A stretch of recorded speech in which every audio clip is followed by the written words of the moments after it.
আল্লাহর নবী বলেন, শাবানু শাহরি রমাদানু শাহরুল্লাহ। শাবান মাস হলো আমার মাস, আর রমজান মাস হলো মাওলা পাকের মাস। শাবান মাস আমার নবীর মাস, রমজান মাস আল্লাহর মাস। বিশেষ করিয়া এই শাবান মাসে আল্লাহর নবী এত পরিমাণ ইবাদত করতেন, এত পরিমাণ রোজা রাখতেন, এত পরিমাণ দান সদকা করতেন, এমন রোজা রাখতেন, এত পরিমাণ রোজা রাখতেন রে বাবা।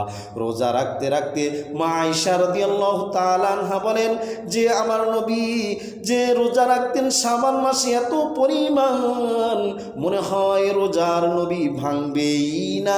আল্লাহর নবী এই শাবান মাসে এত পরিমাণ রোজা রেখেছেন, এত পরিমাণ ইবাদত করেছেন, একমাত্র রমজান মাস সামনে রেখে ইবাদত করতেন, প্রস্তুতি হিসাবে ইবাদত করতেন।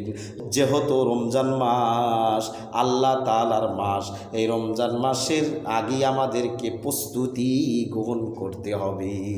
নিসফে শাবানের রাত্রিতে, শবে বরাতের রাত্রিতে আল্লাহ তাআলার ইবাদত করো, ইবাদত বন্দেগী করো, তসবিহ তাহলিল পড়ো, কোরআনে কারীম তেলাওয়াত করো, আল্লাহ তাআলার গুণগান গাও, আর দিনের বেলায় রোজা রাখো।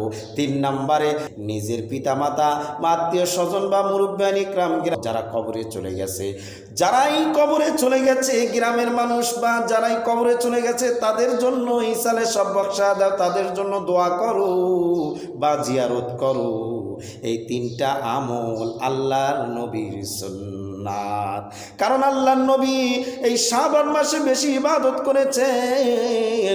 বিশেষ করিয়া নিসফে শাবানের রাত্রিতে আল্লাহর নবী সাল্লাল্লাহু আলাইহি ওয়াসাল্লাম এত পরিমাণ ইবাদত করেছেন, দিনের বেলায় রোজা রেখেছেন। আল্লাহর নবী সাল্লাল্লাহু আলাইহি ওয়াসাল্লাম জান্নাতুল বাকি কবরস্থানে যাইয়া হাও মাও করে কান্না করেছেন আর তাদের জন্য দোয়া করেছেন। এখান থেকেই বোঝা যায় আল্লাহর নবী সাল্লাল্লাহু আলাইহি ওয়াসাল্লামের এই 3টা কাজ করেছেন, আমাদেরও এই 3টা কাজ করা অতি জরুরি। আল্লাহ তাআলা আমাদের সকলকে নিসফে শাবান এই শবে বরাতটাকে আল্লাহর হুকুম দিয়ে, আল্লাহর ইবাদত দিয়ে পালন করার তৌফিক দান করিয়া দিক। আমিন।